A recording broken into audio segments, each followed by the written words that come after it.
So, hello everyone. I'm here at the Hablis. I'm in Chennai and I'm actually staying at this hotel. And I have the opportunity to meet with Rajesh, who's the owner and also the MD of this hotel. And I'm going to ask him a few questions just to get a bit of an insight. Sure. How are you doing this morning? Great, Tarun. It was a pleasant seeing you, and I'm looking forward to. Yeah. Though we've been, you've been a customer for a few years, but good to meet you face to face finally. Yeah. So give us a bit of a background of your hotel. Tell us a bit more in general about your hotel. Okay. This hotel was promoted as a business hotel in the year 2013. It's a 120 room hotel. At that time, this location, the place where we are at this, it was outside the city limits actually. So this was a rapidly developing area. There was no metros, there was no Katipara, the flyovers, and this was, this was not even in the Chennai corporation limit actually. Really? So, yeah. So we started construction of this hotel in 2009. I'm basically an industrial engineer and I was into IT and all that, and this was new to me. It was a very interesting project. So we wanted to promote a business hotel. That's how it happened. And you would be surprised to know, during the years 2012-13, there were close to 75 new hotels in Chennai city alone that came on during that time, the 1 or 2 years. The hotels around this location, you take it ITC Grand Chola, the Ramada Plaza, the Park Hyatt, the Hilton, all these hotels came at the same time actually. So suddenly there was a trend. Yeah, there was a trend actually. So were you not nervous if it's being flooded by hotels? Oh yeah, actually it was. I was not nervous actually. My family was. Right. They were saying, it was high. It was very risky to start this hotel because of so much of competition around there. But I was a little confident because our positioning was different compared to all these hotels that came. Actually. Good stuff. Yeah. It's also an interesting name, Hablis, of your hotel. What does this mean and where does it come from? Okay, so we wanted to promote our own brand actually, and we wanted to come out with a unique name. So we worked with an agency to come out with this name Hablis. So the inspiration for the word Hablis is habitat and bliss. Nice. So, and we found that we wanted a short name. So we came out with this name. Even the logo, if you see, the 3 dots in the logo, it actually represents H in Braille language for the blind. Wow. Yeah. You should flaunt this name a bit. It's really a nice story. Yeah. So tell us a bit of the Chennai hospitality market. Do you see any particular trends? No, actually, traditionally, the Chennai market is a very budget conscious market actually. That's how it has been so far.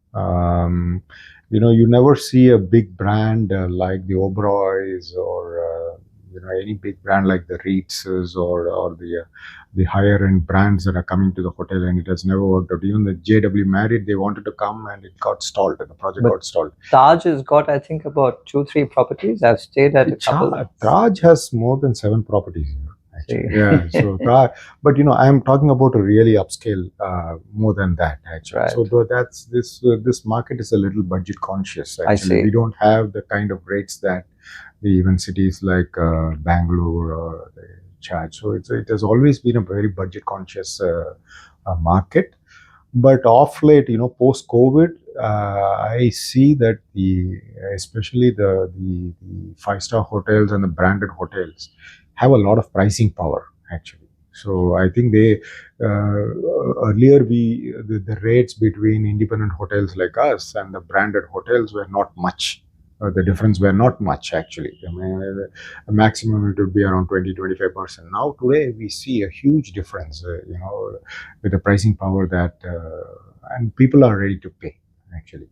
Yeah, I think I realize what you mean by it's a price conscious market. Yeah. I mean, I've come to Chennai really often, a bit more, with my daughter. She plays a lot of squash. I'm not going to name the 5-star hotel, but I've seen rates 5,000 rupees. Yeah.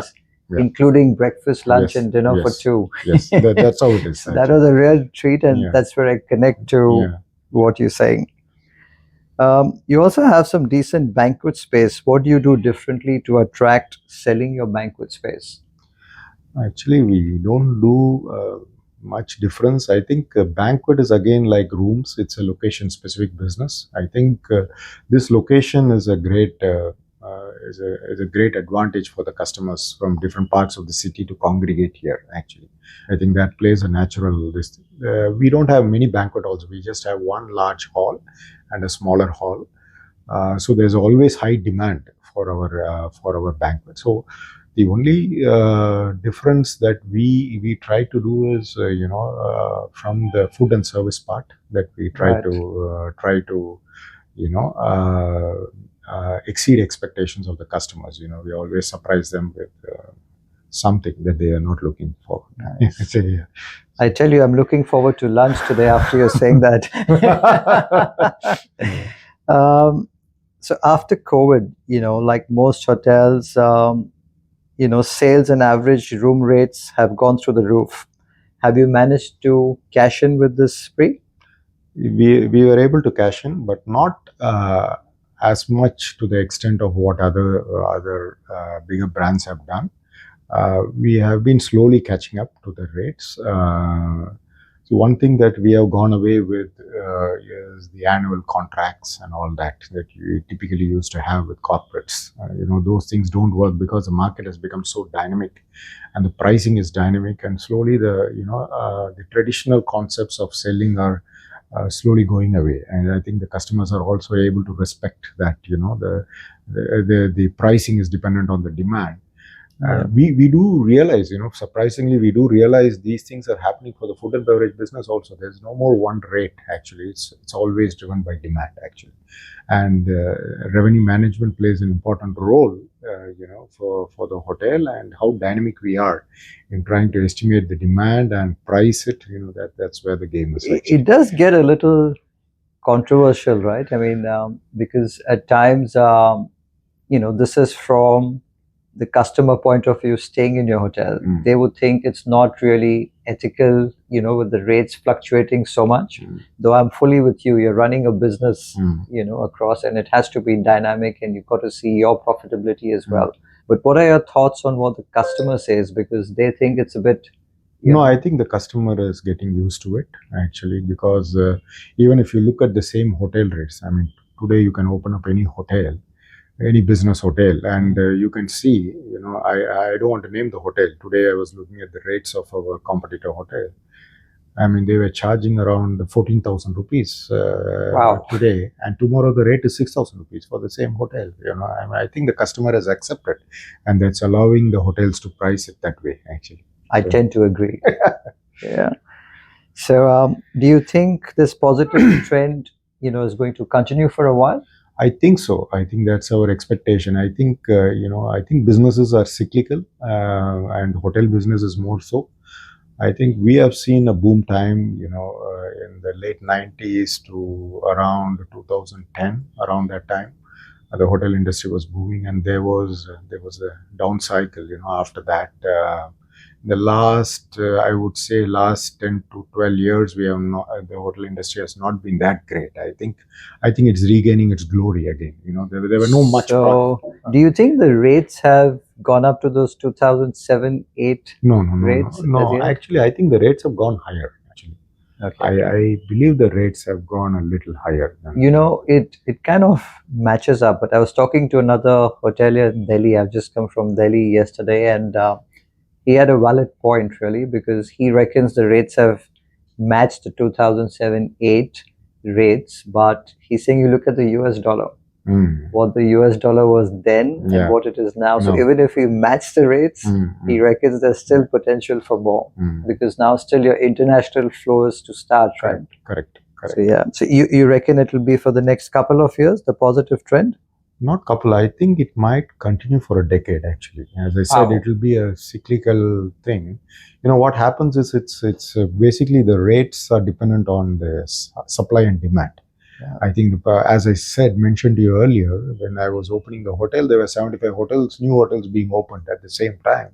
And in the last 10 years, I have not seen I could hardly count one or two hotels that have opened actually. So I think once this business picks up and the rates go higher, then people will start putting up projects, and that would take more time. I mean, typically a project takes not less than 5 years to take, and then that's a cycle that we see. So I expect at least a decade for this to continue. Wow. Actually, yeah.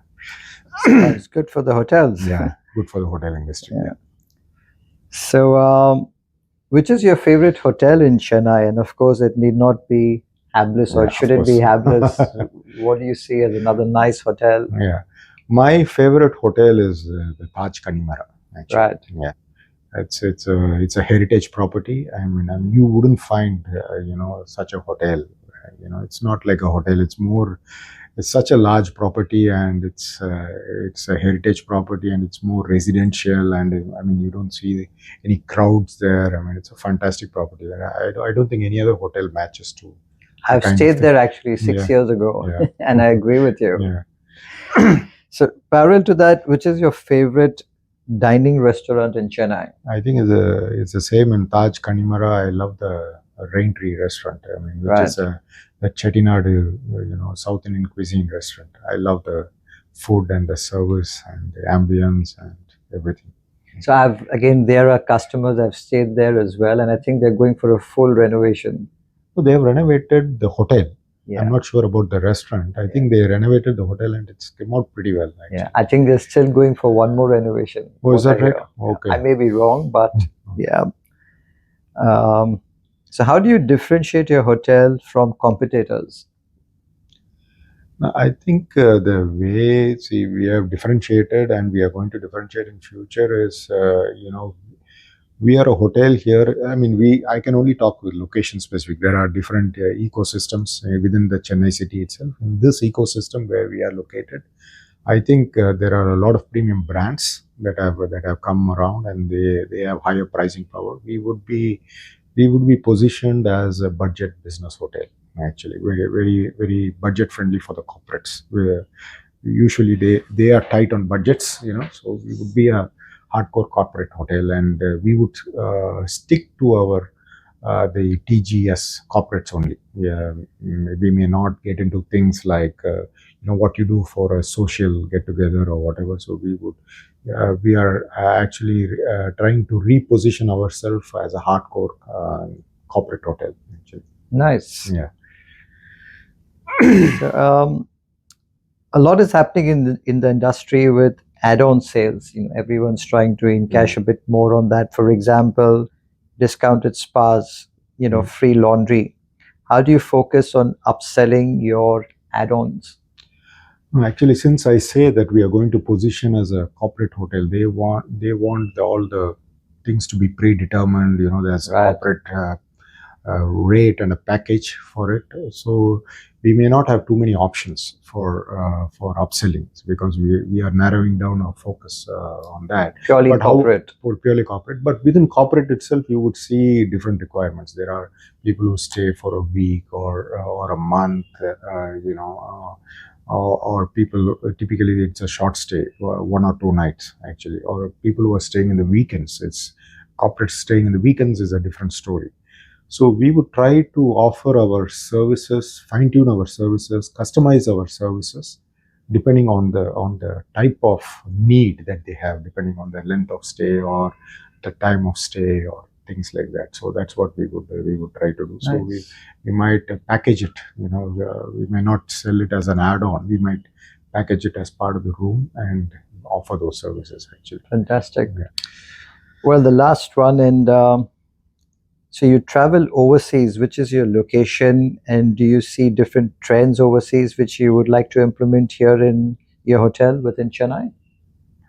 Actually, I wouldn't say I would like to implement the same thing what I have seen abroad. I have not traveled after the COVID time. I have not traveled abroad. Prior to that, I do have visited multiple hotels, and that's my interest also, actually, to see different types of brands and hotels that are coming up.